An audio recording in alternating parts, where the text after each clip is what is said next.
Bonjour à toutes, bonjour à tous. On se retrouve pour la vidéo du bilan de novembre, décembre. Ouais, ça va être une vidéo hyper décevante parce que en 2 mois, je n'ai pas lu grand-chose. En réalité, si, j'ai lu beaucoup de choses, mais je me suis dispersé. J'ai pas fini grand-chose et j'ai pas beaucoup à évoquer. Donc, je me suis dit, bah tiens, je vais profiter un petit peu de cette vidéo pour vous parler de ma panne de lecture, je dirais, pourquoi je suis coincé selon moi, comment je vais essayer de faire pour me relancer et puis aborder différents sujets, comme notamment mon expérience avec la romantaisie, puisque je me considère désormais expert en romantaisie. Hein. J'ai quand même quasiment lu une saga entière. Hein. C'est important, c'est énorme. Non, je plaisante évidemment. Je vais lancer le générique, on se retrouve tout de suite après et je vous parle quand même de ma situation au niveau lecture.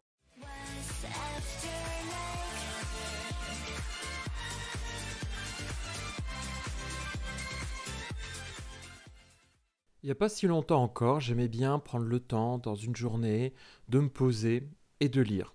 30 minutes, 1 heure, parfois 15 minutes, mais c'était vraiment un réflexe que j'avais et je faisais ça régulièrement et j'aimais beaucoup. Depuis, je dirais septembre, j'ai perdu cette habitude-là. Et deux, j'ai aussi arrêté de lire quand je vais me coucher. Et ça, c'est pas bien du tout. Et quand je vais me coucher, je prends un livre et je vais m'endormir au bout de 2 3 pages, donc je n'avance pas du tout.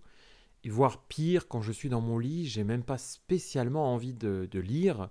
Je préfère m'endormir tout de suite. Mathématiquement, vous comprenez bien pourquoi je n'ai pas beaucoup avancé en 2 mois. D'où ça vient tout ça? Je me suis un petit peu posé la question. Je pense que d'abord c'est une fatigue, voire même peut-être une saturation. J'ai beaucoup lu cette année et peut-être que j'ai envie d'un peu autre chose. Je pense aussi que je fais une grosse saturation vis-à-vis de la lecture qui n'est pas de la fantaisie. J'ai essayé de me diversifier autant que se peut, j'ai essayé de lire d'autres choses, j'ai aussi lu d'autres choses parce que j'avais pas trop le choix, et je crois que là, j'en peux plus. J'en ai un peu ma claque, ça m'énerve de lire encore des romans qui ne sont pas de la fantaisie. Ça m'intéresse pas, ça m'ennuie en fait, il faut le dire clairement. Le style, qu'il soit joli ou pas, me laisse globalement indifférent. Vraiment, c'est très rare que lorsque je lis un livre, je me dise oh, ce style est magnifique, je dois absolument le recommander, ou inversement, ce style est ignoble, cessons tout de suite cette lecture. Non, le style, je m'en fiche un peu.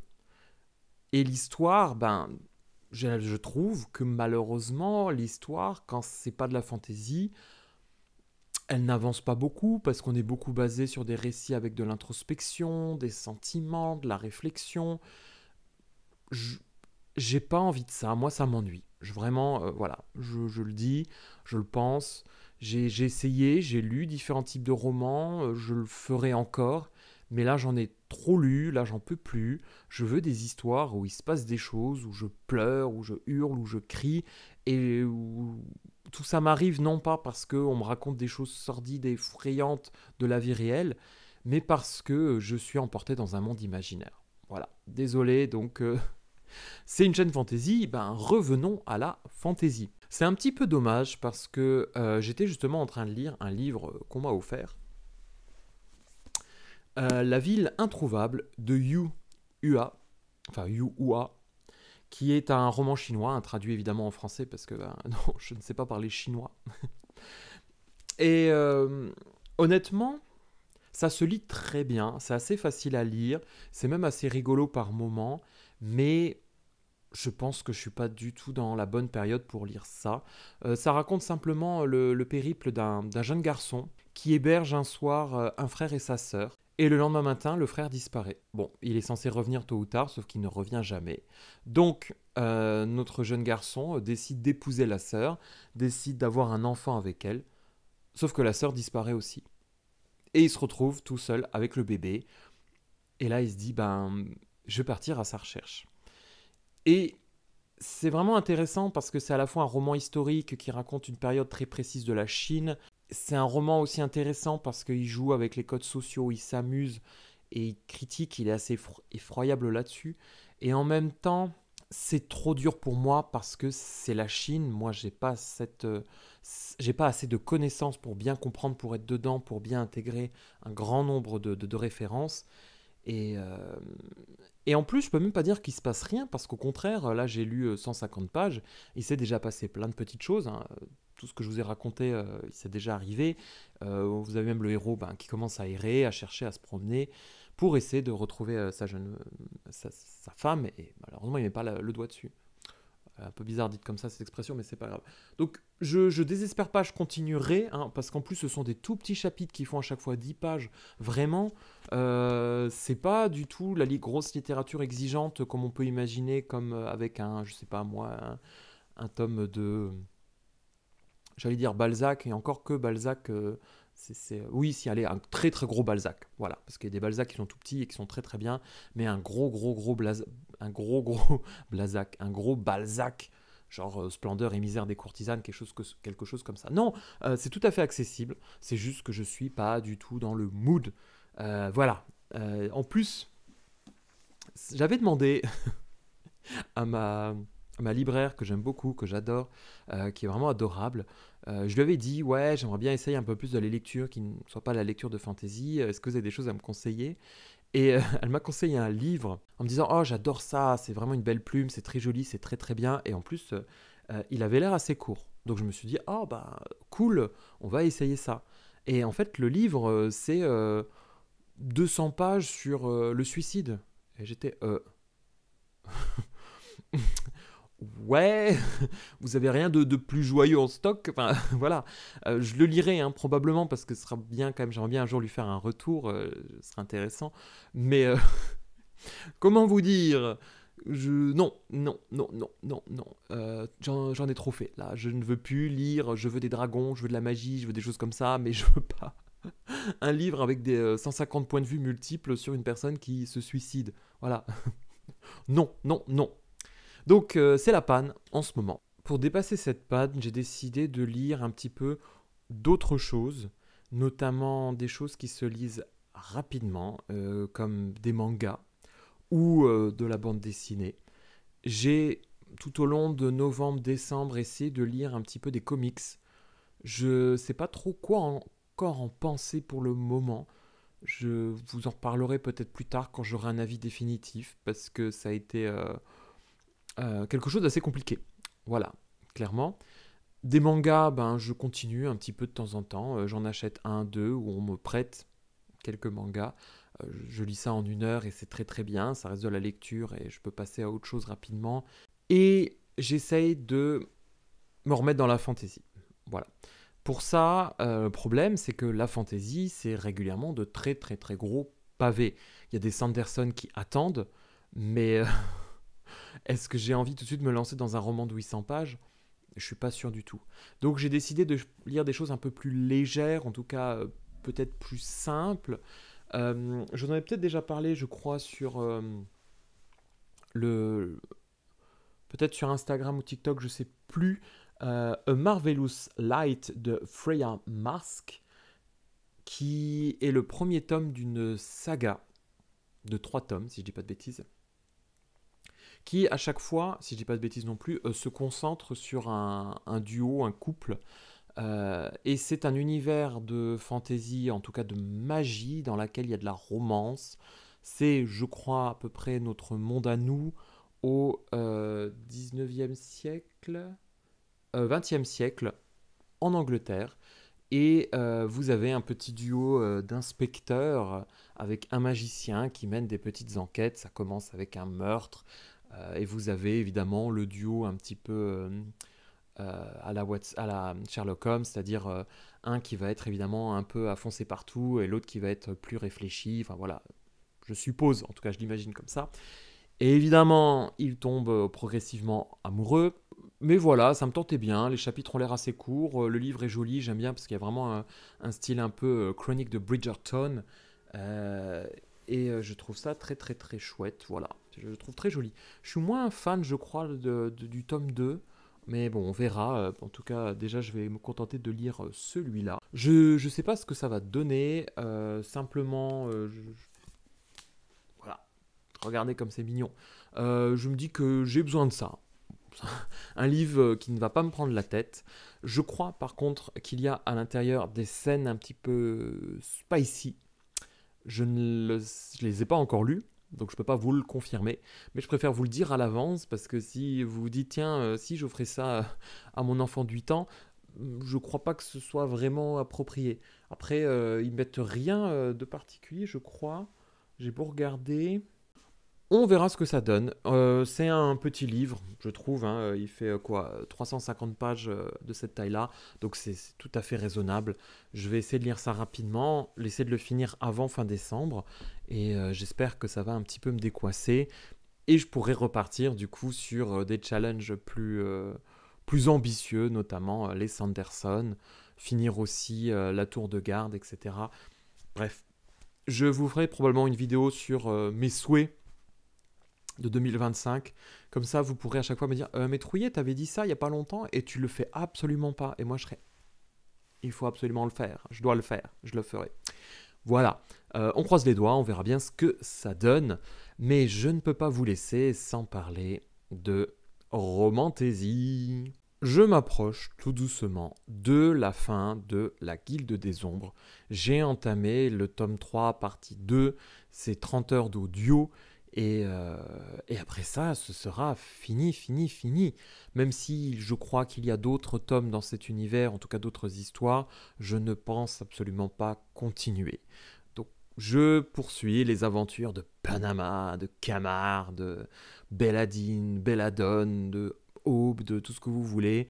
Ça m'a permis de comprendre un peu mieux ce qu'était la romantaisie, de comprendre aussi pourquoi celle-là ne m'a absolument pas parlé du tout et pourquoi je suis complètement passé à côté. Ça m'a pris du temps, parce que il a fallu quand même que je lise 4 tomes de quasiment 800 pages, et je me disais, c'est fou comme il ne se passe rien. Il y a 800 pages, il ne se passe rien du tout, les personnages ne font que marcher, que parler, que flirter, et on s'ennuie, on s'ennuie. Et à la fin, je crois, peut-être du tome 4, il y avait le texte de l'autrice qui disait quelque chose comme eh oui, voilà, le tome 4 est terminé. Je suis sûr que vous avez hâte de revoir les aventures de mon chouchou Belladine, mais non, vous ne pourrez pas me le piquer, il est à moi et tout. Et à ce moment-là, j'ai réalisé et j'ai compris que depuis le début, on était censé être attiré par Belladine, et donc de vivre à travers Panama toute cette romance, toutes ces émotions, tout ce je t'aime moi non plus, tout ce flirt, etc. Et en fait, l'histoire, elle était là-dedans. C'était ça l'histoire. C'est pas tant d'aller faire la guerre, de se battre, de réunir les reliques, de je ne sais quoi, les prophéties. Ça, c'est de l'enrobage, ça, c'est la cerise sur le gâteau. Mais l'histoire, en fait, c'était ça. C'est Panama et Belladine qui s'aiment, est-ce qu'ils vont être ensemble, qu'est-ce qu'ils peuvent, blablabla. Voilà, c'est ça.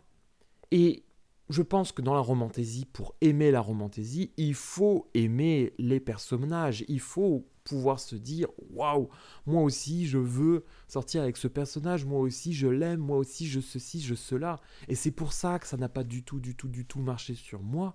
Parce que moi, Belladine, Padama, Camargue, j'en sais rien, je m'en fiche royalement. Ça n'a. Voilà. Et c'est ça. C'est fou, hein. Vous allez me dire, bah, c'était évident, Trouillet, t'es bête ou quoi? Bah, excusez-moi, j'ai mis 2000 pages pour le comprendre. Mais c'est ça la romantaisie. C'est vraiment. Pour prendre son pied en romantaisie, je pense qu'effectivement, il faut avoir une dose de fantasme, il faut avoir une dose d'attirance pour le personnage en face. Et je repense à ça parce que c'est un petit peu pour moi la même chose avec les K-dramas. Les K-dramas, donc les séries coréennes, très souvent, pas toutes, mais un bon nombre sont centrées sur des relations amoureuses. Pour aimer un K-drama, bah, je pense qu'il faut aimer au moins l'un des deux acteurs, ou en tout cas la relation, et vouloir qu'elle se passe. Si on n'aime pas la relation, si on n'est pas intéressé par l'un ou l'autre, bah, le K-drama, il nous dépasse, on s'en fiche et on zappe très vite parce que il y a 20 épisodes, ça avance très lentement et il ne se passe pas grand-chose. Mais si soudainement on se dit oh, quand même, c'est quand même quelqu'un de bien et il mériterait d'être ensemble malgré tous les problèmes, bah là soudainement on a envie de voir les épisodes. Et j'avais vu un K-drama il y a quelques années. Je pleurais à chaque épisode, mais vraiment à chaque épisode, parce que il y avait des scènes qui étaient trop émouvantes et à chaque fois je me projetais à l'intérieur et je m'imaginais. Et c'est ça en fait. Voilà, la romantaisie c'est ça. C'est je pense qu'il faut arriver à projeter une part de soi-même dans le roman. Ce que je n'ai pas réussi parce que c'est peut-être aussi parce que ce sont des romances, je vais dire hétérosexuelles, parce que c'est des romances qui me parlait pas trop. Il y a toujours un côté un peu domination, un côté trop fantasmé, un côté trop moi je suis super grande, 2,10 m avec des membres énormes et blablabla. Et ça, je trouve ça un peu ridicule. Voilà. Il y avait encore pas si longtemps, je terminais le tome 5 justement de la Guilde des Ombres, et encore le personnage de Belladine rappelle que il est très très bien pourvu. Et je trouve ça tellement ridicule parce que voilà. Donc ça ça m'a vraiment euh, ça m'a vraiment poussé à revoir la romantaisie autrement. Ça me donne envie de continuer à essayer, de chercher quelque chose qui m'intéresse vraiment. Là en ce moment mon grand truc c'est ce qu'on appelle les BL en manga. Et ça marche pas du tout pour le moment non plus. En tout cas, de ce que j'ai lu, j'étais un petit peu... ouais. Mais bon, je continue, je vous en parlerai, on en discutera, on verra tout ça. Mais je voulais quand même vous partager un petit peu cette grande, grande réflexion sur ma révélation. Voilà, voilà. On arrive à la toute fin de cette vidéo. Je sais pas vraiment si vous avez tenu jusque-là. Vous m'avez vraiment manqué. Et ça, c'est vraiment pour moi mon gros gros problème. C'est que quand je vous parle pas, je me sens un peu triste et je me dis mais qu'est-ce qu'ils deviennent toutes et tous? Qu'est-ce qu'ils sont en train de lire? Qu'est-ce qu'ils sont en train de faire? Donc n'hésitez pas, une fois de plus, à me raconter ce que vous lisez, ce que vous faites, ce que vous êtes en train de vivre. Parce que je trouve ça chouette, mine de rien, ça va faire quand même 2 ans, je crois, bientôt, dans quelques mois, que j'ai lancé cette chaîne. Et je suis très content de ce que je fais, comment ça avance, de son petit succès pour moi qui me convient très très bien. Et j'ai aussi un peu envie de lancer l'aventure sur TikTok, mais autrement. C'est-à-dire un format plus petit, plus humoristique aussi, parce que je ne sais pas si vous vous en êtes rendu compte, mais j'adore rire. Et voilà. Donc vous pouvez, si ça vous intéresse, vous n'êtes pas du tout obligé, mais j'essaie de temps en temps de publier des choses sur TikTok et qui ne soient pas que liées au livre. Bon, je vous remercie. Je vais essayer de poster une vidéo, au moins une, voire 2 vidéos avant la fin de l'année. J'aimerais bien. On verra.